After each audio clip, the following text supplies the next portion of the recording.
Ce soir, on va commencer une petite série spéciale pour Icos. À la base, comme on n'avait pas prévu de faire Icos, on avait prévu de faire Impact Jeunesse et le Perchoir. C'était une série prévue pour Icos, pour Impact. Ouais, c'est ça, je vais y arriver. Mais en fait, après réflexion, et voilà, on sent que c'est quelque chose, c'est un thème, je pense, qui est pour tout le monde. Je pense que dans la jeunesse, Dieu nous met dans une saison spéciale. Pour ceux qui étaient à Impact Jeunesse, vous vous rappelez de la série qu'on a fait avant en 2021, dernière série? L'année dernière, ouais. C'était quoi? Non mais les gars, vous êtes sérieux? On l'a fait au moins 2 mois. Jonas? Décadence, oui, c'est ça, exactement. Mais parlez, articulez, je comprends rien moi, avec vous avez des masques, c'est pas ma faute.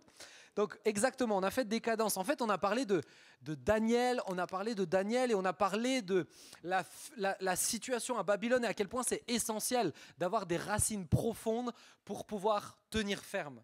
Et au Perchoir, on a parlé notamment d'être proche de Dieu, d'avoir une relation proche avec Dieu. Et vous allez voir que ces deux thèmes se recoupent sur une notion qui est commune et on sent vraiment que Dieu nous la met sur notre cœur pour janvier. Donc viens toutes les soirées de janvier si tu veux vraiment aller en profondeur dans ce thème-là. Mais avant de vous donner le titre, j'aimerais vous poser une question. C'est chelou, vous entendez le...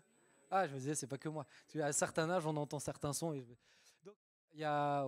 Ouais, Mathias, il regarde, vous inquiétez pas, sinon ça explose. Il y a c'est quoi votre type de cadeau? Qu'est-ce que vous aimez comme cadeau? Pour Noël, pour... Quelqu'un a dit des livres? Des livres, ok, très bien. D'autres choses? De l'argent? Une femme vénale. Ok, d'autres choses? Qu'est-ce que vous aimez? Du parfum? Une année, blague à part, je n'ai reçu que du parfum et du déo. Mais genre 4-5 fois en double et tout ça, c'était l'année dernière en plus. Mais bon, autre chose? Qu'est-ce que vous aimez comme style de cadeau? Des fringues? Des fringues, ok? Un truc original. Tiens, alors c'est quoi le cadeau original que tu as reçu?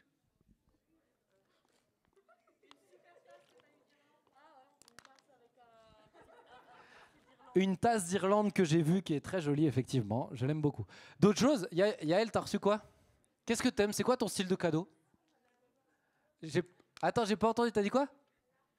De l'argent? Eh, mais c'est tellement triste cette génération, franchement. Donnez-moi de l'argent. Ok, petite question. Qui aime être surpris dans les cadeaux? Vous aimez ça? Même si c'est des mauvaises surprises, même si ça a eu une tentative. Ah, tu détestes, voilà, ok, d'accord. Donc, t'aimes être surpris seulement quand ça te plaît. Qui aime savoir et genre influencer le cadeau? C'est toi qui dis ce qu'il faut acheter. Voilà, des gens qui aiment le contrôle, d'accord, très bien. Ok, qui aime un peu des cadeaux technologiques, des trucs high-tech, etc. C'est vrai? Oh, dis donc, pas mal. Ok, qui aime les cadeaux utiles? Voilà, Esté, je le savais. Esté, il faut qu'il soit rentabilisé son cadeau. D'autres cadeaux utiles? Mais cadeaux utiles, c'est quoi pour Lucas? C'est quoi pour toi un cadeau utile? T'as dit quoi? Un t-shirt, quelque chose ok que tu utilises. Ah, ok, d'accord, d'accord, d'accord. Moi, tout à l'heure, j'ai demandé à ma femme. Je me rappelais plus du tout de cette histoire. Je lui ai demandé. J'ai dit, chérie, c'est quoi le cadeau le plus nul que tu as reçu dans ta vie? Et elle m'a dit, il vient de toi. J'ai dit, quoi? Il vient de moi? Et elle m'a dit, le premier anniversaire de mariage, je lui ai offert des haltères. Je lui ai offert, j'ai complètement oublié, je lui ai offert 3 kilos et 3 kilos. Elle a dit, j'étais tellement insulté, je l'ai vraiment mal pris. Moi, je trouve que c'est utile, tu vois, tu peux le réutiliser. Je trouve qu'elle est un peu exigeante, mais ouais, donc premier cadeau, je lui ai offert des haltères. Effectivement, Effectivement, cadeau utile, ça plaît pas tout le temps. Moi, je dois dire qu'honnêtement, un cadeau utile, ça peut vraiment me faire plaisir. Par exemple, là, j'ai reçu une machine à café, je bois beaucoup de café. Et les amis, c'est chaud. J'ai reçu une machine, c'est incroyable. Tim, tu viendras tester. Elle est magnifique. Elle est magnifique. Elle est magnifique, ma machine à café. Après, ça m'est arrivé de recevoir des trucs. Honnêtement, je suis hyper compliqué. Mais dans mes cadeaux, ça marche rarement, ça marche très rarement en fait, c'est la vérité. Mais ce que je veux que tu saches, c'est que quand Dieu te fait des cadeaux, il te fait toujours des cadeaux utiles, tout le temps, systématiquement. Il n'y a pas une seule fois où Dieu te donne quelque chose pour que ça fasse décoration. On est d'accord avec ça? Ton mug, il est très gentil, ton mug d'Irlande, et c'est très gentil, ne le prends pas mal, mais ton mug est très gentil, mais on pourrait s'en passer. Arrête, on pourrait se passer d'un mug avec un petit lutin roux comme ça qui est une petite. Bref, vous allez voir son Insta. Mais quand Dieu te fait un cadeau, il est toujours utile et je vais même aller plus loin. Il est toujours nécessaire. Il est toujours nécessaire. Des fois, les gens te font des cadeaux, mais c'est pas du surplus, c'est un nécessaire. Vous avez besoin de ce truc-là. Tu n'as plus de veste, tu es en t-shirt en hiver. Quand on t'achète une veste, c'est un nécessaire. Eh bien, chaque chose que Dieu te donne, c'est du nécessaire. Et ce soir et tout au long du mois de janvier, on va parler d'un cadeau que Dieu t'a fait et qui est nécessaire. Et c'est tout simplement la foi. Tout simplement la foi. On a eu à cœur de vous parler de la foi. Pourquoi ? Parce que la foi est nécessaire pour que tu puisses marcher avec Dieu. Le titre, tu peux mettre l'image première. Franchement, j'ai réfléchi, on va mettre un titre impressionnant, etc. En fait, non, la foi, point, c'est tout. La foi, c'est tout. Tu n'as pas besoin de plus que juste la foi. Le cadeau que tu as reçu, mon ami, c'est la foi. Ok, je vais vous l'expliquer comme ça. Qui croit qui a accepté Jésus dans sa vie ? Ok, très bien. Et si tu n'as pas accepté Jésus dans ta vie, tu es le bienvenu. C'est le meilleur des choix que tu puisses faire. Et si tu le veux, tu viens me voir à la fin et avec grand plaisir, je t'accompagne dans cette démarche. Mais la foi, c'est un cadeau que Dieu t'a donné. La foi, elle vient de Dieu. La foi, elle ne vient pas d'autre chose que de Dieu. C'est lui qui l'a pris et qui te la donne. On va prendre ce texte. Merci. Non, tu es pardonné. Merci, c'est bien, très bien. On va prendre ce texte, Éphésiens 2, versets 4 à 8. S'il y en a qui ramènent leur Bible et qui veulent prendre le temps de l'ouvrir, prenez le temps de l'ouvrir. Je ne sais pas s'il y en a qui ramènent, certains je sais, de temps en temps. Je vois quelqu'un qui est là. Donc vous prenez le temps de l'ouvrir, on va lire quelques textes ce soir. Éphésiens 2, versets 4 à 8. Ok ? Éphésiens... Ah ouais, Lucas, il prend vraiment le temps de l'ouvrir. Là, il était là. Ok. Mais Dieu est riche en compassion à cause du grand amour dont il nous a aimés. Nous qui étions morts en raison de nos fautes, il nous a rendus à la vie avec Christ. C'est par sa grâce que vous êtes sauvés. Il nous a ressuscités et fait asseoir avec lui dans les lieux célestes en Jésus-Christ. Il a fait cela afin de montrer dans les temps à venir l'infinie richesse de sa grâce par la bonté qu'il a manifestée envers nous en Jésus-Christ. Ok, prenez une respiration. On est juste en train de dire que Jésus est venu parce qu'il nous a fait grâce, pas parce qu'on le mérite, mais parce qu'il nous a fait grâce. Et ensuite, Paul dit, en effet, c'est par la grâce que vous êtes sauvés, par le moyen de la foi. Et cela ne vient pas de vous, c'est le don de Dieu. Autrement dit, c'est Dieu qui te fait un don, il te fait un cadeau. Ça ne vient pas de toi, c'est le don de Dieu. Ce n'est pas par les œuvres, afin que personne ne puisse se vanter. Qu'est-ce qu'il est en train de te dire ? Il est en train de te dire, tu ne peux pas être en relation avec Dieu, tu ne peux pas marcher avec Dieu juste par tes propres efforts, juste par tes œuvres. C'est impossible. C'est pour ça que Jésus est venu sur terre et t'a fait grâce en mourant sur une croix, en disant « Ma vie qui était parfaite, je suis mort comme un coupable et donc j'ai pris tes fautes pour que si tu l'acceptes, ta vie elle soit changée. » Amen. Mais pour que tu puisses le recevoir, pour que tu puisses recevoir le cadeau que Jésus veut te donner, il te faut la foi. Il te faut la foi. Mais la foi, elle ne s'invente pas. La foi, c'est là encore quelque chose que Dieu te donne. Vous me suivez ? Tous ceux qui ont accepté Jésus ici ce soir, vous avez tous la foi. Tous. Il n'y en a pas un qui a accepté Jésus qui n'a pas la foi. Parce que c'est impossible de marcher avec Jésus, d'accepter Jésus sans la foi. Yes ? Ça marche ? Ok. La foi, qu'est-ce que c'est ? La foi, c'est ce qui te relie à Dieu et à son œuvre. Tu peux afficher la slide suivante. Je vais essayer de vous expliquer un petit peu, mais vous allez voir, tout au long de la série, on va développer des notions qui me semblent très importantes. La foi, c'est ce qui me relie à Dieu et à son œuvre tant que je suis sur terre. Tu me diras, ouais, la foi, c'est une belle notion. Qui, avant cette série, avait déjà entendu parler de la foi ? Ok, beaucoup de monde.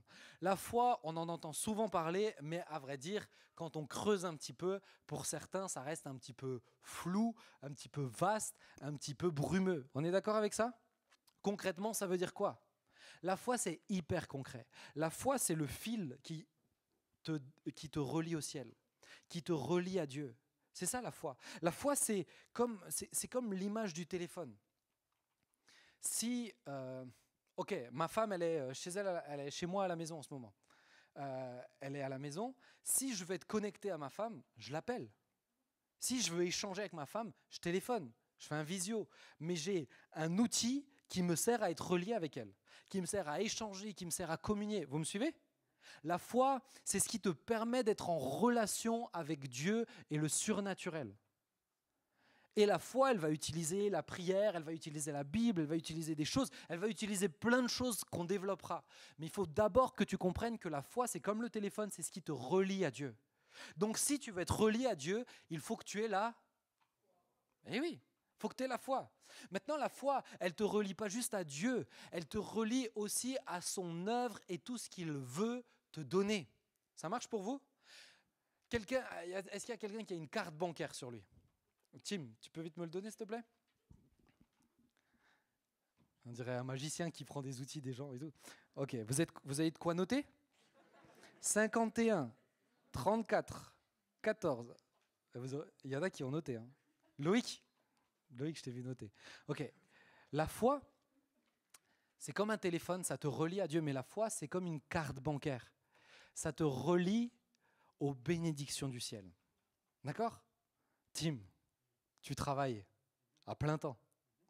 Son compte bancaire, c'est une bénédiction. D'accord ? Ok ? Je n'oserais pas vous dire combien il a, parce que certains vous tomberaient en syncope. Mais j'ai eu quelques petits indices. J'ai vu la Ferrari cachée dans ton garage. La foi, c'est ce petit outil. C'est cette carte bancaire. La carte bancaire, c'est quoi ? C'est du plastique. On est d'accord ? Si tu n'as pas un compte bancaire qui est relié à cette carte, ça peut te servir de marque-page, ça peut te servir pour gratter les tickets gagnants aussi. Bah ouais. Ça peut te servir, c'est à peu près, ça m'est déjà arrivé avec un genre de Mediator, quelque chose comme ça. Mais en gros, ça ne sert pas à grand-chose. Vous me suivez ? C'est un bout de plastique. Ça a aucune valeur. Juste la carte bancaire. Mais quand ta carte bancaire, elle est connectée à un compte bancaire, alors là, ça a du sens d'avoir une carte bancaire sur toi. Parce que quand tu veux acheter quelque chose et que tu n'as pas 500 € en liasse, en liasse, tu sors ta carte bancaire et tu as tes 500 € directement sur le compte bancaire. Yes ? Vous me suivez ?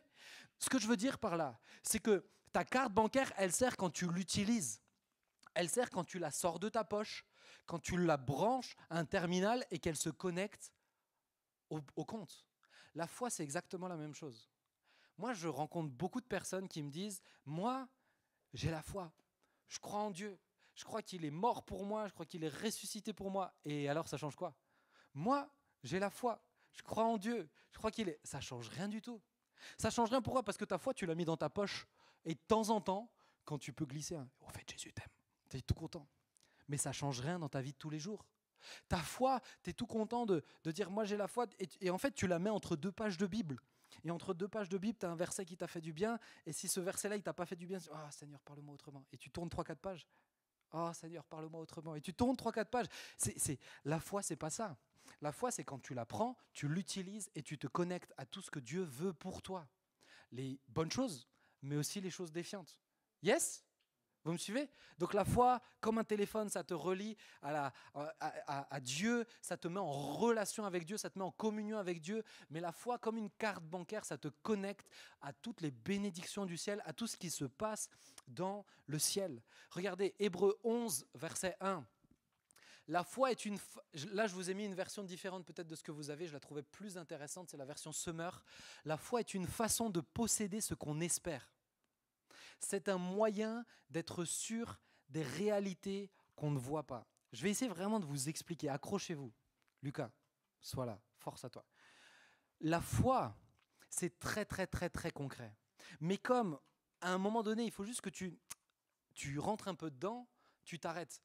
C'est comme les fruits au début, c'est un petit peu dur, mais à l'intérieur, c'est magnifique.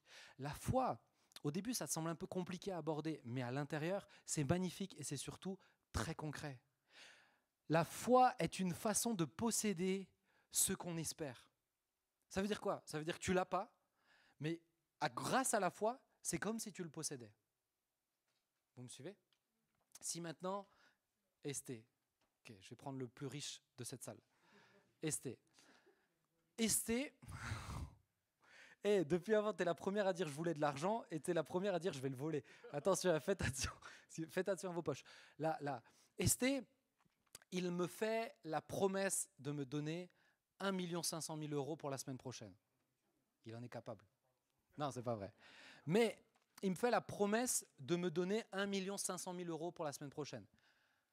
J'ai pas ces 1 500 000 €. On est d'accord ? On est d'accord avec ça ? Je les ai pas. Mais parce que j'ai confiance en lui, parce que je suis en relation avec lui, parce qu'il m'a déjà dépanné de trucs et parce que c'est un gars fidèle et c'est un ami et je peux compter sur lui, c'est 1 500 000 €. Lui, je vous assure que quand il me doit des sous, ça tient. Franchement, on se rembourse des sous, c'est impressionnant. J'aime pas que les gens me doivent des sous parce qu'ensuite ils mettent des plombes et lui, c'est genre dans les 5 minutes, il y a un virement qui arrive. Ça fait plaisir. Hein. Quand il me dit semaine prochaine, je te donne 1 500 000 €, c'est comme si je les ai déjà. C'est comme si je les ai déjà. Parce que je le connais, parce que je sais qu'il les a et parce que je sais que c'est acté en fait. Vous me suivez ? La foi, c'est ça. Quand Dieu te dit ok, tu es guéri et que tu te sens encore malade, c'est comme si tu l'as déjà. Parce que Dieu, tu le connais. Parce que Dieu, tu sais qu'il est capable de guérir des malades. Et parce que tu le vis, parce que tu l'as lu. La foi, c'est ce qui te permet de posséder ce que tu espères. Ok ? La foi, c'est un moyen d'être sûr des réalités qu'on ne voit pas. La foi, c'est ce qui te permet d'être sûr qu'il y a des anges qui sont là. Vous les voyez ? Non, vous ne les voyez pas. Mais ce n'est pas parce que vous ne les voyez pas qu'ils ne sont pas là. La foi me donne l'assurance, il y a des anges qui sont là. Il y a des anges. La foi me donne l'assurance que Jésus est là. Pourquoi ? Parce qu'il y a notamment un texte, il y a plusieurs textes, mais il y a un texte qui dit là où 2 ou 3 sont réunis en mon nom, je suis au milieu d'eux. Je ne le vois pas Jésus là actuellement, mais je sais qu'il est là. Mes yeux de la foi le voient. Je ne peux pas te dire que physiquement je le vois, il est à peu près sur la gauche là-bas près du poteau. Non.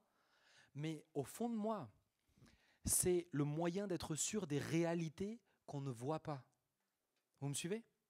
Et je veux que tu comprennes ça, c'est extrêmement, extrêmement important. Parce qu'il y a beaucoup de réalités que tu ne vois pas. Il y a beaucoup de choses qui se passent, mais que tu ne vois pas. Les amis, le monde spirituel, ce n'est pas juste une belle expression. Le monde spirituel existe. Les anges existent, les démons existent. Dieu existe, le diable existe. Les bénédictions existent, les malédictions existent. Les choses invisibles existent. Je pourrais vous raconter une fois l'histoire de Sylvia, ma femme, qui traversait la rue. Et puis, en traversant, tout à coup, elle était en train de marcher comme ça sur son passage piéton. Et puis, tout à coup, elle n'a pas capté, mais il y a un camion qui est là et qui arrive à pleine vitesse comme une balle. Et elle était déjà prise dans l'élan. Et c'est comme si à un moment donné, alors qu'elle était en l'air, elle a senti une main qui l'a poussée en arrière. Elle s'est retrouvée poussée en arrière. Et puis, le camion est passé. Les anges existent. Les anges existent. Quand... je crois que j'ai jamais dit publiquement cette histoire. Mais quand j'étais malade, pour ceux qui connaissent mon histoire, il y a un moment donné, j'ai été malade. Et un jour, il y a un pasteur qui est allé dormir dans la maison de mon oncle, qui était la maison voisine de là où j'habitais. Ça va pour vous ? Et il y a très, très, très, très peu de personnes qui savaient ce qui se passait quant à ma situation. Et il sort de la voiture, et du coup, forcément, il voit ma maison. Puis il est là, il m'a raconté ça des années après. Et puis tout à coup, il dit, en rentrant donc chez mon oncle, il lui dit, écoute, qu'est-ce qui se passe chez les Peter Schmitt en ce moment ? Alors il ne savait pas trop de quoi. Il dit, non, mais qu'est-ce qui se passe chez les Peter Schmitt ? Parce que quand je suis sorti, j'ai vu 2 démons au-dessus de la cheminée qui tournaient en rond comme ça. C'est-à-dire qu'il se passe quelque chose. Et là, il dit, bon, bah, si tu as vu ça, alors je peux t'expliquer. Et il a expliqué qu'en ce moment, j'étais gravement malade, etc. Il y a des démons qui existent. Il y a des oppressions, il y a des possessions, mais il y a des anges qui sont là, il y a des anges qui vous protègent, il y a des anges qui sont envoyés par Dieu pour vous parler, il y a Jésus qui est là, il y a le Saint-Esprit. Toutes ces choses, c'est des réalités invisibles, mais qui sont tellement concrètes. Et des fois, franchement, ça m'est déjà arrivé de dire, Seigneur, juste ouvre mes yeux, juste que je vois. La Bible nous parle, quand on adore, de myriades d'anges. C'est des milliers et des milliers et des milliers d'anges. Juste les voir. Il y a une année, Et vous êtes avec moi ce soir? Parce que là, je me lance. On va regarder le timing. On regardera. On verra si on fait quelque chose.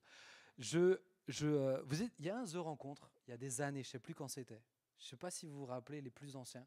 Mais il y a un The Rencontre, on était en train de chanter pendant la soirée No Limits. T'étais là? C'était fou, hein? Soirée No Limits, on était en train de chanter. Et puis, à un moment donné, il n'y avait plus d'instruments, il y avait plus rien. Toute la salle chantait, mais il y a des sons, des mélodies qui sont sorties qui ne venaient pas de la salle. C'est-à-dire qu'on ne peut pas vous expliquer. C'est comme si ça enveloppait toute la salle, des mélodies qui sortaient, c'était indescriptible. Indescriptible. T'entendais le ciel chanter, tout simplement. T'entendais le ciel chanter.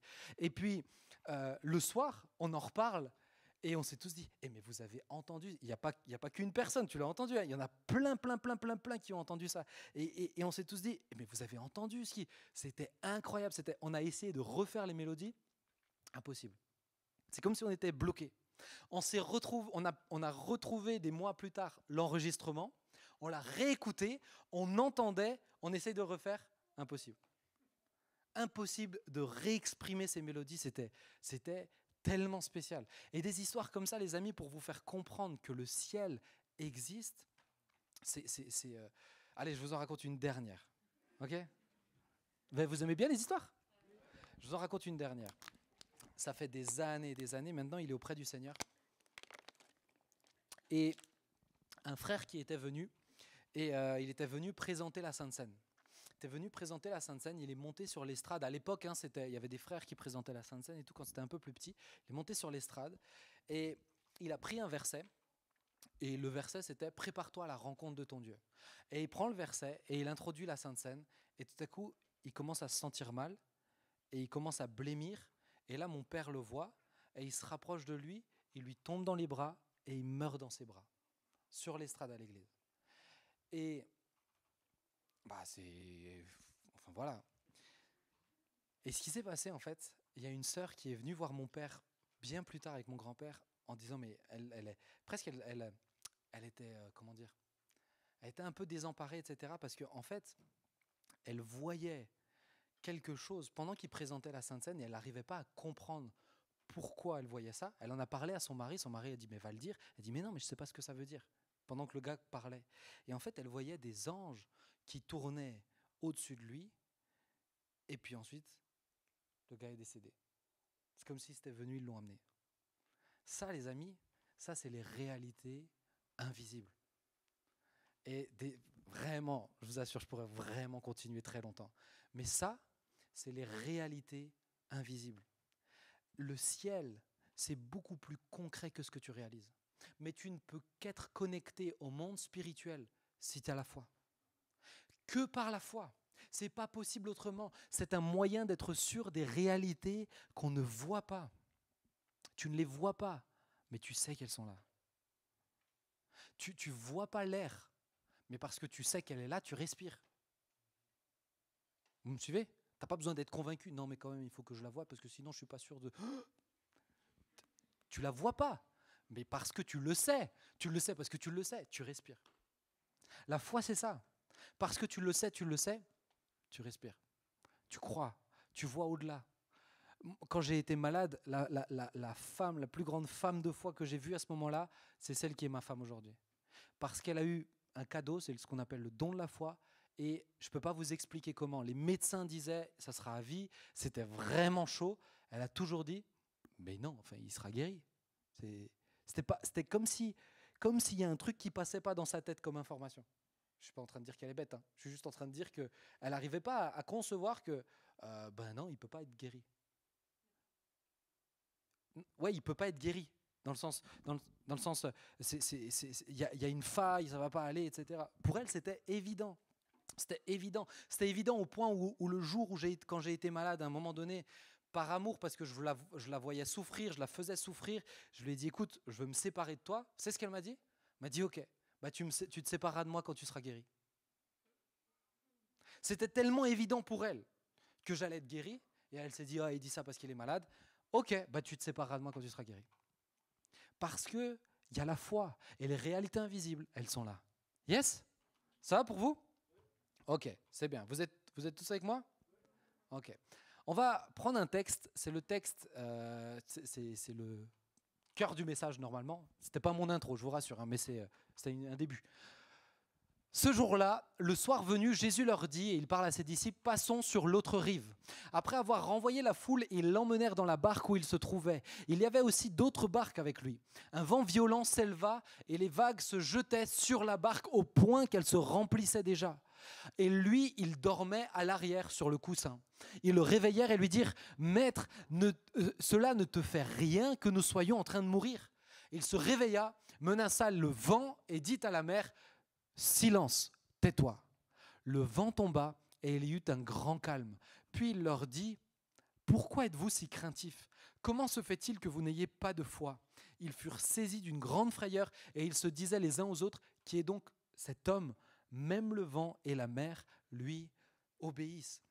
Vous avez les disciples qui sont là et qui vivent une expérience extraordinaire, une méga tempête. Il faut savoir qu'à ce moment-là, ils n'étaient pas hyper safe parce qu'ils ne savaient pas trop bien nager à ce moment, dans cette période-là et dans leur culture. Donc c'est normal, ça fait flipper. Okay, mais là, ils réveillent Jésus. Jésus parle à du vent. Tu vois le vent? Non, tu ne le vois pas. Donc il parle à ce que tu ne vois pas et il lui dit silence, tais-toi. Et le vent se tait. Ça, ils sont éberlués. Mais le problème, c'est que Dieu n'est pas en train de leur faire un compliment. Jésus n'est pas en train de leur dire, les gars, vous avez bien fait de me réveiller, vous êtes des bons, vous savez que vous pouvez compter sur moi, etc. Non, il leur dit quoi? Il leur dit, pourquoi êtes-vous si craintifs? Comment se fait-il que vous n'ayez pas de foi? Comment se fait-il que vous n'ayez pas de foi? Réalisez juste, les amis, c'est les disciples qui marchent avec Jésus. Avant ça, ils ont vu des miracles. Ils ont vu l'eau changer en vin. Ils ont vu des malades être guéris. Ils ont vu Jésus avoir des paroles de connaissance hyper précises. Ils ont vu plein de choses. Avant ça, ils ont vu plein de choses. Mais ils n'ont pas de foi. Pourtant, c'est les disciples de Jésus. Comment ça se fait? Moi, franchement, je me dis, je suis à côté de Jésus pendant 3 ans. Allez, même une année. Mais les gars, je plane. Je survole. Je survole la situation, je survole les difficultés, parce que c'est Jésus, parce qu'il est trop inspirant.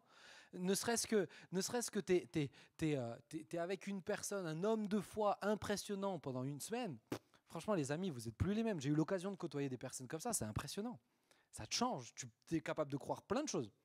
Yes, vous me suivez? Vous êtes avec moi? Ok. Mais le problème, c'est que leur foi doit grandir. Et ta foi doit grandir. Qui estime avoir beaucoup de foi ce soir? Vous n'assumez pas, hein? Non. Ok. Personne estime avoir beaucoup de foi. Je ne peux pas dire que ça fait plaisir. On est d'accord avec ça. Pourquoi? Parce que je veux que tu comprennes quelque chose. La foi, je vous ai dit tout à l'heure, tu peux m'afficher la suivante. La foi, c'est ce qui permet la relation avec Dieu. Ok? Ça veut dire quoi? Ça veut dire que si ta foi est faible, ta relation avec Dieu est faible. Si ta foi ne grandit pas, ta relation avec Dieu ne grandit pas. La foi et la relation avec Dieu, c'est lié. Plus ta foi est grande, plus tu es en communion avec Dieu, plus tu es en communion avec l'invisible. Plus ta foi est petite, moins tu es en communion avec Dieu, moins tu es en communion avec l'invisible. Et donc, si ta foi ne grandit pas, tu ne grandis pas avec Dieu. Et mon souci, c'est que chacun d'entre nous puissions grandir avec Dieu. Mais pour ça, il faut que notre foi grandisse. Et je vous l'ai dit, c'est hyper concret, la foi. Et je vais vous le montrer, c'est dans la vie de tous les jours, c'est dans tes pas de tous les jours. Ta foi doit grandir. Tu ne peux pas te contenter jusqu'à la fin de ta vie de dire « j'estime avoir peu de foi ». C'est pas normal. C'est pas normal. Je connais des gens qui te diront « moi j'ai beaucoup de foi ». J'ai beaucoup de foi. Je sais que je fais confiance à Dieu. Je sais que je suis en relation avec Dieu. Je sais que je suis en échange avec lui. Je sais que je peux développer ça. Donc peut-être qu'il faut que tu fasses un bilan. Est-ce que c'est légitime? Est-ce que parce que tu viens de découvrir Jésus, tu commences, ok? Ou est-ce que ça fait 15 ans et que ta foi n'a pas grandi? Tu n'as toujours pas une relation plus proche avec Dieu? Maintenant, je ne suis pas en train de te dire que c'est à coup d'effort. On l'a bien vu, ce n'est pas par les œuvres. Certains, on en parlait avec Mike hier encore, certains essayent de dire il faut que ma foi elle grandisse, je dois lire plus, je dois prier plus, je dois faire ceci, je dois faire cela, je dois m'éloigner de tel péché, c'est pas à coup d'effort. La foi te permet de faire confiance à Dieu pour dire il va me faire grandir. Yes? Ça va? Mais ça veut dire qu'il faut que tu le laisses te faire avancer. Il faut que tu l'autorises. Il faut que tu le laisses te challenger. Parce que sinon, ça ne sert à rien de dire « oh, mais moi j'y vais à la cool ». Non, non, c'est pas ça. Ok ?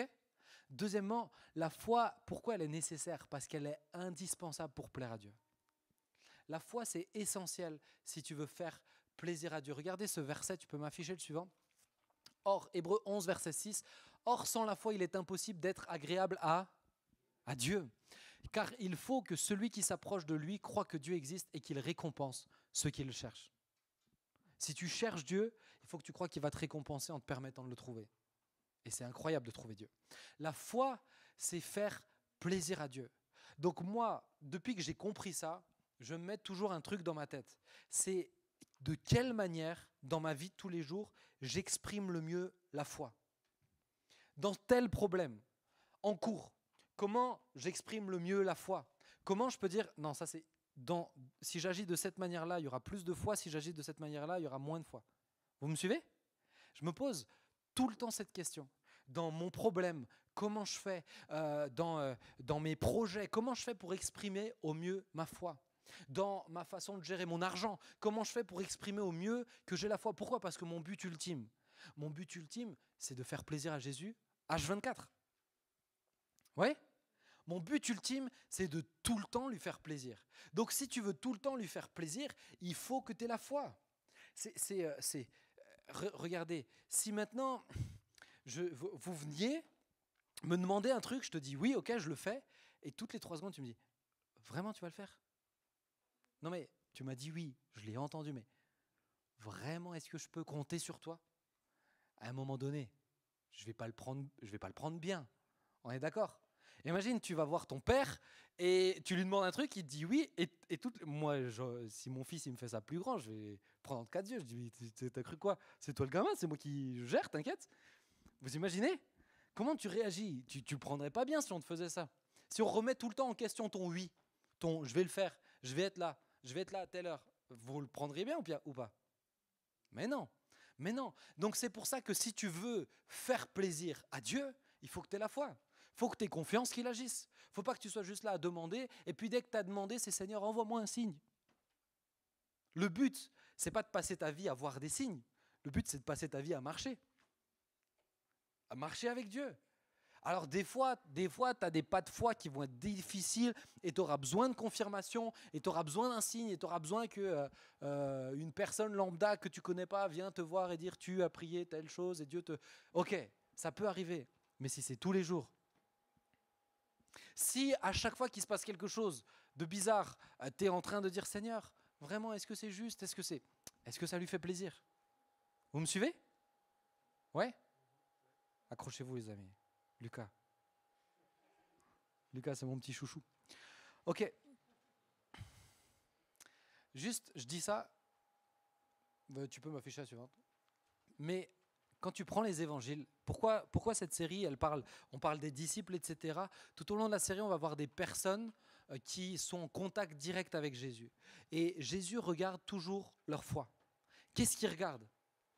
Il ne regarde pas l'extérieur, il ne regarde pas l'apparence. Ils ne regardent pas leur connaissance, ils ne regardent pas tout ce qu'ils savent, parce que sinon il aurait été impressionné par les pharisiens, ils regardent à leur foi. Vous savez, celui qui a le plus impressionné Jésus, c'est pas un juif, c'est un centenier, c'est un romain, c'est quelqu'un qui a juste eu la foi de fou, mais qui ne connaît ni Dieu, il ne connaît pas la Torah, il n'a aucune connaissance, mais comme Jésus regarde à leur cœur et il regarde à leur foi, c'est ça qu'il juge. Dieu va regarder ta foi et ton niveau de foi. Il va le juger, il va le doser. Et il va voir si effectivement tu marches vraiment par la foi ou tu lèves bien les mains pendant la louange, mais en fait, en vrai, dès que tu sors, c'est walou. Hein. Dieu va regarder, Jésus va regarder. La foi, elle est indispensable pour plaire, mais, et c'est mon dernier point, la foi, elle est indispensable pour tenir. Et c'est pour ça qu'on a fait cette série. Parce qu'on vous a parlé de Daniel qui était dans Babylone face à une société décadente, etc. Mais j'aimerais que tu comprennes que Daniel, c'était un homme de foi. Parce que si Daniel n'était pas un homme de foi, il n'aurait pas dit « Écoute, laisse-moi manger des légumes, je ne veux pas manger des viandes sacrifiées à des idoles. Laisse-moi manger des légumes, t'inquiète, regarde à la fin, tu verras, ça se passera bien. » Parce qu'il a confiance en Dieu. Quand, à un moment donné, il sait qu'il y a une condamnation à mort pour tous ceux qui adorent un autre Dieu que le roi Nebuchadnezzar, et que lui, comme d'habitude, il ouvre les fenêtres vers Jérusalem et il adore 3 fois par jour, et qu'il sait qu'il va être condamné à mort, il n'est pas en train de se dire, bon, sinon tant pis. Hein. Il a la foi en fait. Vous me suivez? Il a la foi. Il a la foi. Et quand on le prend en disant, t'es condamné à être jeté dans une fosse remplie de lions affamés, il a la foi que Dieu va prendre soin de lui. Et donc il va dans la fosse. Et le lendemain, quand Nebuchadnezzar vient le voir, il dit, où est-ce que tu en es? Il dit, oh, ça se passe bien, ils sont tranquilles. Mais parce qu'il a la foi. Daniel avait la foi. Et si tu veux tenir ferme dans une société où il va y avoir tellement de pression et où il y a déjà tellement de pression, si tu veux tenir ferme dans une société où on va secouer tes croyances, on va dire mais ça c'est pas vrai, ça c'est faux, on te dit que telle chose c'est mal, mais non, les scientifiques disent, on va secouer plein de choses en toi. Si tu n'as pas la foi, si tu n'es pas capable d'être convaincu de ce que la Bible te dit parce que tu crois à cause de ta foi qu'elle vient de Dieu, si tu n'as pas la foi de dire qu'au-delà de ce que mes yeux voient, je sais que Dieu agira par rapport à toutes mes pressions, tu tiendras jamais. Tu tiendras jamais. Sans une foi ferme, tu seras instable. Sans une foi ferme, regardez, tu peux me remettre le texte de Marc. Regardez ce qu'il leur dit. Il leur dit, pourquoi êtes-vous si... j'entends rien du tout. Pourquoi êtes-vous si craintif? Craintif. Pourquoi?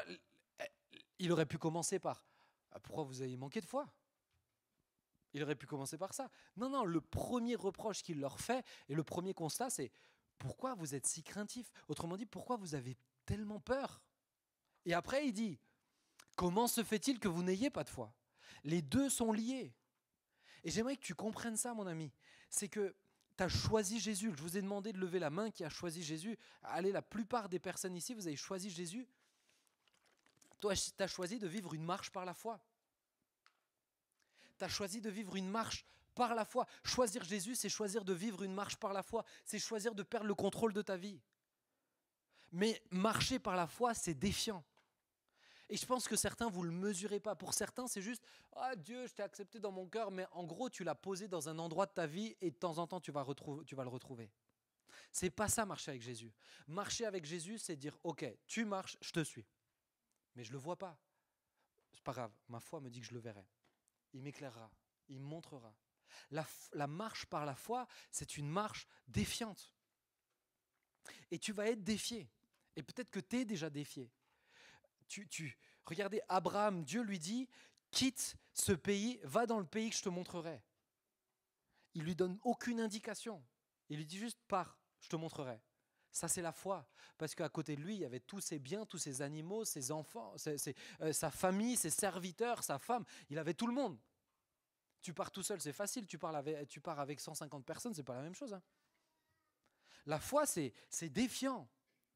La foi, c'est que quand, à un moment donné, Dieu lui dit « Ok, j'aimerais que tu sacrifies ton fils, ton premier-né, celui que je t'ai donné », te permettre de dire « C'est lui qui me l'a donné, donc s'il me demande de le sacrifier, il fera en sorte qu'il revienne à la vie puisque c'est lui qui me l'a donné, qui me l'a promis. Donc je vais jusqu'au bout. Je vais jusqu'au bout. » À ce moment-là, ce n'est pas le cerveau qui réfléchit, c'est la foi qui parle. Et j'aimerais que tu comprennes que ce n'est pas juste pour Abraham, c'est pour toi aujourd'hui. C'est pour toi aujourd'hui. Vous savez, moi j'étais bien en Suisse. En Suisse, j'étais tranquille. J'ai habité 3 ans là-bas. Je m'occupais d'un groupe de jeunes. C'était tranquille. Ils étaient tranquilles. J'avais un mi-temps à côté de ça avec des personnes âgées. C'était tranquille. J'avais un salaire suisse. C'était tranquille. J'avais un appart sympa. C'était tranquille. Une ville tranquille. Tout était tranquille. Jusqu'à ce qu'ils me disent, tu quittes ton travail dans le séculier. J'ai dit, mais Seigneur, je fais quoi? Je viens de me marier. Tu vas le quitter. Il dit, ok, je postule où? Tu postules nulle part. Et comment tu es pas au courant que sur Terre, on postule pour trouver du travail? Tu postules nulle part. Et puis ensuite, on m'a appelé ici en disant, on aimerait t'avoir déjà à mi-temps, et ensuite je suis venu à plein temps.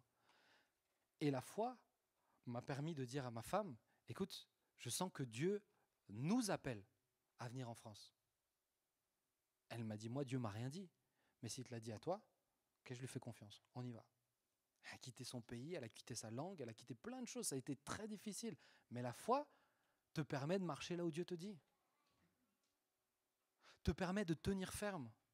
Quand on vient secouer, quand on voit un malade et que tu sens Dieu qui te dit « Va prier pour ce malade ». Ouais, mais s'il ne se passe rien, on s'en fiche. La foi te fait dire, peu importe quand, peu importe comment, moi je fais mon job. Je prie. Vous savez, moi quand je prie pour des malades, je ne suis pas, en mode tout de suite, ok, vas-y, essaye de bouger, etc. Des fois ça m'arrive quand je le sens dans mon cœur. Mais je ne le fais pas systématiquement. Parce que ça se trouve, Dieu veut les guérir dans 2 semaines. La dernière fois, j'ai prié avec quelqu'un qui avait des problèmes, avec ses mains, et puis c'est 10 jours plus tard qu'on m'a dit, non, elle a été complètement guérie. Mais c'était plus tard. Et vous savez quoi, cette personne, je l'ai revue une fois que j'ai prié avec elle. Je dis, alors tes mains? Oh, bah, je pense que tu n'avais pas assez la foi, elle m'a dit. Elle m'a dit, ou alors c'était moi. Mais bon, c'était une petite vanne. Mais mon ami, c'est pas à moi d'imposer à Dieu ce qu'il faut faire. Mais sinon, tu vas être instable dans ta foi. Moi, je vous dis la vérité. Ça m'est déjà arrivé d'avoir l'impression que Dieu m'a dit quelque chose, de faire quelque chose, et il ne s'est rien passé. Ça m'est déjà arrivé de rouler en voiture. Et j'avais l'impression, mais on apprend à reconnaître la voix de Dieu. J'avais l'impression que Dieu me disait, va dans cette maison prier pour quelqu'un. Les amis, il faut croire que ça vienne de Dieu pour que tu y ailles. Hein. Eh ben, j'étais travaillé, etc. J'ai sonné à cette maison. J'étais là en disant, Seigneur, qu'est-ce que t'es en train de... J'ai sonné à cette maison. Personne n'a jamais répondu. Et je suis rentré chez moi. Et j'étais tellement pas bien. En disant, mais qu'est-ce que j'ai fichu? Mais qu'est-ce que... J'étais en train de douter. J'ai presque même douté. J'ai presque à un moment dit, mais pourquoi tu m'as fait ce coup-là, Seigneur? Tu savais que j'étais bien intentionné. Honnêtement, aujourd'hui, j'ai pas de réponse. Mais c'est pas grave. Parce que je suis sûr que si une autre fois, il me dit d'y aller, j'irai. Je serais pas en train de me dire, ouais, la dernière fois, je me suis planté. Si une autre fois, je crois que ça vient de Dieu, alors si je crois que ça vient de Dieu, ben, je le traduis concrètement. Vous me suivez? Je vous ai déjà donné ce témoignage de cette jeune qui avait une main dans le plâtre. Et Dieu m'a dit, si elle enlève son plâtre, elle sera complètement guérie. Elle avait la main cassée. Et pour couper un plâtre devant tout le monde, alors qu'il y avait 3 ou 4 infirmières, faut que vous croyiez vraiment que ça vient de Dieu. Et on a coupé le plâtre, elle a fait comme ça, elle était complètement guérie. Alors là, c'est incroyable. Là, c'est fou. Mais la foi, c'est pas que ça. Ce que je veux que tu comprennes, c'est que tu seras dans le doute et la peur constamment si tu ne marches pas par la foi. Tu peux m'afficher la suivante. Tu seras dans le doute et la peur.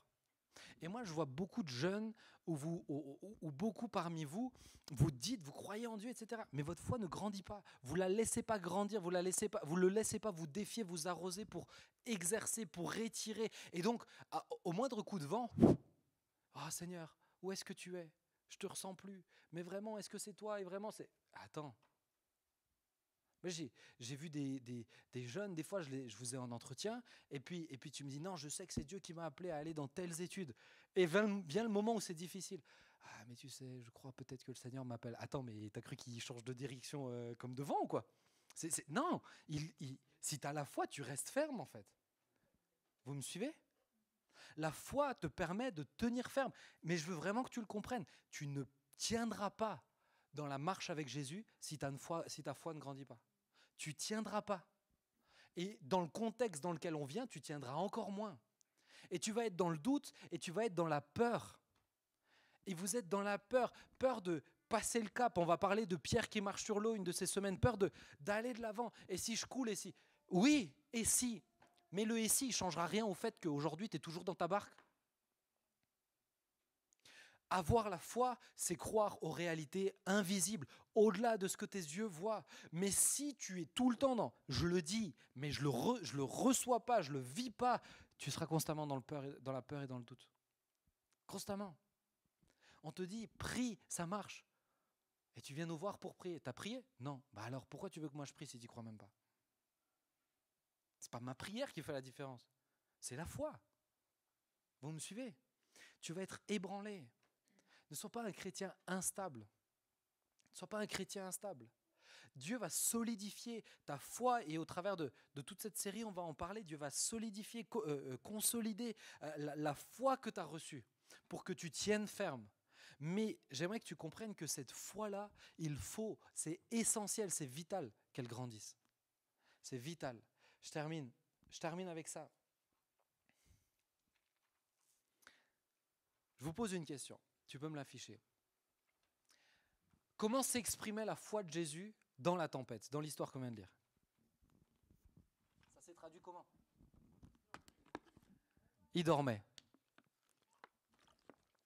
Jésus dormait. Ok?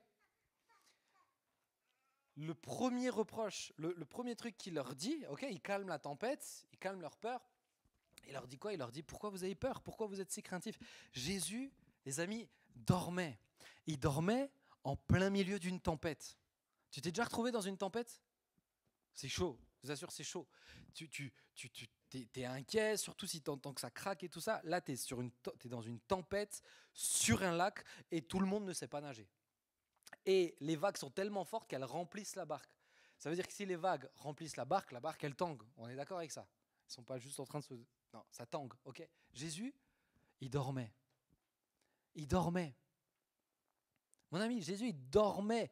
Tu es là et tu es comme les disciples, et on est comme les disciples en train de se dire, mais on va mourir, c'est la fin, c'est fini. Et puis tu essayes d'évacuer l'eau avec tes mains, avec tes sandalettes, tu essayes de faire des trucs, tu testes, mais t'en sais rien, vous vous énervez, mais non, mais il faut faire de ce côté, mais non, de ce côté. Et en fait, c'est la guerre mondiale sur le bateau, et Jésus, il dort.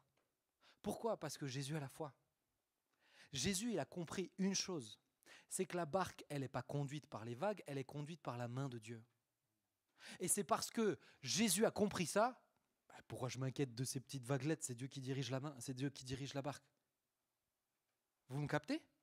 La foi, à ce moment-là, elle s'exprimait dans quoi? Dans la tranquillité. La foi ne la recherche pas forcément dans les choses impressionnantes. Jésus a calmé la tempête et en reméditant le texte, ça m'a fait tilt, mais Jésus a calmé la tempête parce que les gars, ils étaient en flip en fait. Et il n'aurait pas pu les calmer en disant « c'est bon, soyez tranquilles ». Et ils étaient là en train d'attendre dans les vagues. Non, il a fallu calmer la tempête parce que les gars, ils ne pouvaient pas. Mais à la base, Jésus n'aurait pas eu besoin de calmer la tempête en fait. Parce que lui, il savait qu'ils allaient arriver de l'autre côté. Et je pense aujourd'hui que Jésus aurait préféré qu'ils s'endorment tous comme lui. Ou au moins qu'ils soient tous assis tranquilles. On n'a pas besoin de s'inquiéter de ce qui va se passer.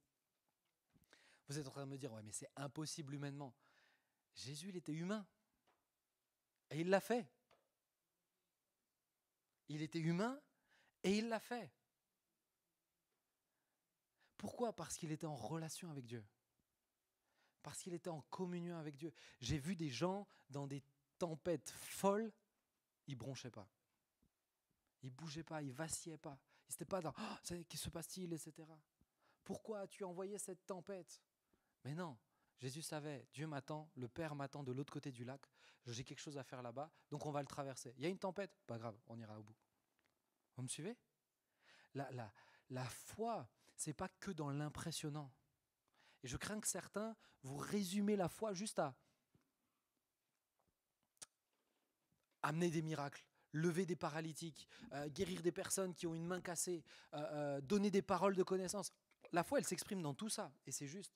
Mais la foi, elle s'exprime dans le fait que des fois, tu es juste tranquille par rapport à ta situation, par rapport à qu'est-ce qui est en train de se passer, par rapport aux vents qui sont en train de souffler, par rapport aux vagues qui sont en train de remplir ta barque. Ne cherche pas dans l'impressionnant. Cherche juste dans qu'est-ce que Dieu attend de moi aujourd'hui. Que tu manques de foi, que tu aies des difficultés dans la foi, pas de problème. Tu as le droit de le lui dire. Les disciples eux-mêmes ont dit, Jésus augmente notre foi. Et tu as le droit de le lui dire. Mais il ne faut pas que tu t'arrêtes à dire, moi je crois en Dieu, c'est très bien. Parce que sinon tu ne tiendras pas. Tu ne tiendras pas. C'est la conclusion, juste si l'équipe peut venir, j'ai fini. Mais comment progresser? Tout simplement, on va le voir tout au long de cette série. On va voir comment faire pour que la foi, elle grandisse. La foi, c'est ce que Dieu te donne, mais Dieu te donne des outils pour la travailler, pour la faire grandir. Ok ? Il y a des moments, il va falloir que tu passes à l'action concrètement. Il y a d'autres moments, ça va être dans ta relation personnelle, dans la dimension de prière. D'autres moments, ça va être juste au travers de la parole de Dieu. Mais Dieu va t'équiper pour que ta foi grandisse et que tu ailles plus loin. C'est ce qu'on va voir tout au long de cette série. Donc revenez. Et je suis en train de vous faire un constat. Notre foi, elle est petite et on a besoin qu'elle grandisse. C'est essentiel. Sinon, on ne tiendra pas. Donc maintenant, les prochaines soirées, c'est ok, comment on fait pour qu'elle grandisse ? Qu'est-ce que le Seigneur veut faire ? Yes, ça va ? Est-ce que je peux te demander de fermer tes yeux juste quelques instants ?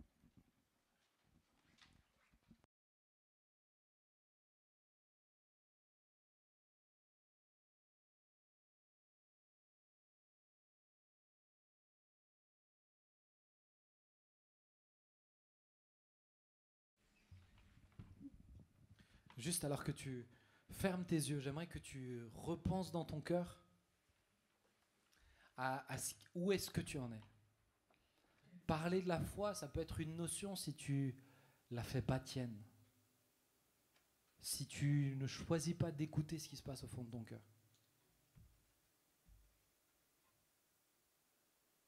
La foi, c'est ce qui te permet d'être en relation. Donc elle doit grandir.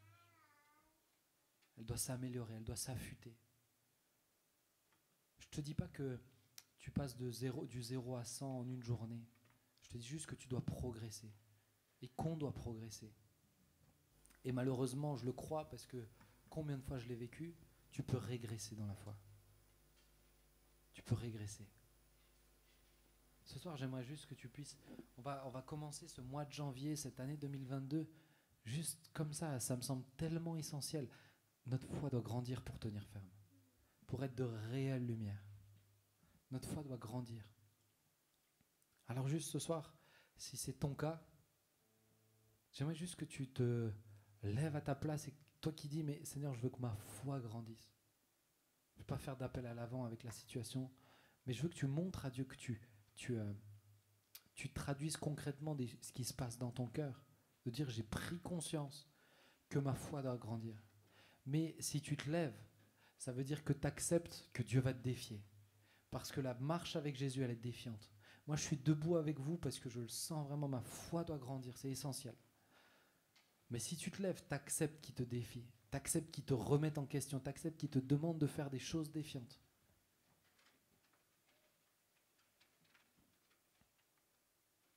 Et juste alors que tu es debout, moi je vais prier pour moi-même, mais j'aimerais que tu lui demandes toi aussi. Que tu lui dises, Seigneur, augmente ma foi. Augmente ma foi. Parle-lui, dis-lui. Jésus, j'ai tellement besoin que tu me fasses la grâce de voir ma foi être augmentée. Ma foi grandir, ma compréhension de qui tu es grandir. J'ai tellement besoin, Seigneur, d'être en plus grande relation avec toi. Pas me contenter de soirées, de petits moments, Seigneur, qui vont juste réenclencher la machine, Seigneur. Je prie vraiment que cette communion et relation avec toi soit si profonde, si limpide, si transparente, que ma foi, Seigneur, soit évidente. Pas juste pour moi, mais pour tous ceux qui m'entourent. Seigneur, je veux être connu comme un homme de foi, parce qu'on a besoin, Seigneur, de ces hommes, de ces femmes de foi qui sont des repères, s'il te plaît. Seigneur, s'il te plaît, fais-moi grâce. Fais-moi grâce. Et émonde en moi tout ce qui a besoin d'être émondé. Coupe en moi ce qui a besoin d'être taillé, afin vraiment que mes yeux comprennent, saisissent les réalités invisibles. Les réalités, Seigneur, que je ne discerne pas avec mes yeux. Seigneur, je n'ai pas besoin de ces yeux physiques pour marcher dans la foi. S'il te plaît, fais-moi grâce. Fais-moi grâce. Je t'en supplie, Seigneur, j'ai tellement besoin. Je sens vraiment, s'il te plaît, Seigneur, interviens, que les choses bougent. Tu as laissé les disciples te prier, augmente notre foi et tu as augmenté leur foi. Alors Seigneur, augmente ma foi. Augmente ma foi, fais-la grandir. Façonne-la comme tu le veux. Seigneur, qu'elle progresse, que j'aille de l'avant. Seigneur, que je marche toujours plus dans la foi et toujours moins dans la chair, toujours moins par mes doutes ou par mes peurs, s'il te plaît, Seigneur. Je compte sur toi. C'est toi qui le fais. C'est toi, Seigneur Jésus, qui intervient pour tous ceux qui te l'ont demandé maintenant. Parce que tu connais les cœurs et surtout tu connais la sincérité des cœurs. Moi, là où je ne les lis pas, c'est toi qui le fais. Et je te prie vraiment de te glorifier et de te manifester, cher papa. S'il te plaît, fais grâce. Et qu'au travers de cette série, on puisse vraiment grandir et, Seigneur, aller de l'avant dans cette dimension de foi. Seigneur, marcher davantage dans la foi. Plus nous marchons par la foi et moins nous marchons par la vue. C'est une vie de défi, mais c'est une vie passionnante que nous voulons vivre avec toi. Alors fais-nous grâce, s'il te plaît. Cher Père, fais-nous grâce, Seigneur. Merci pour ta bonté et ta grâce.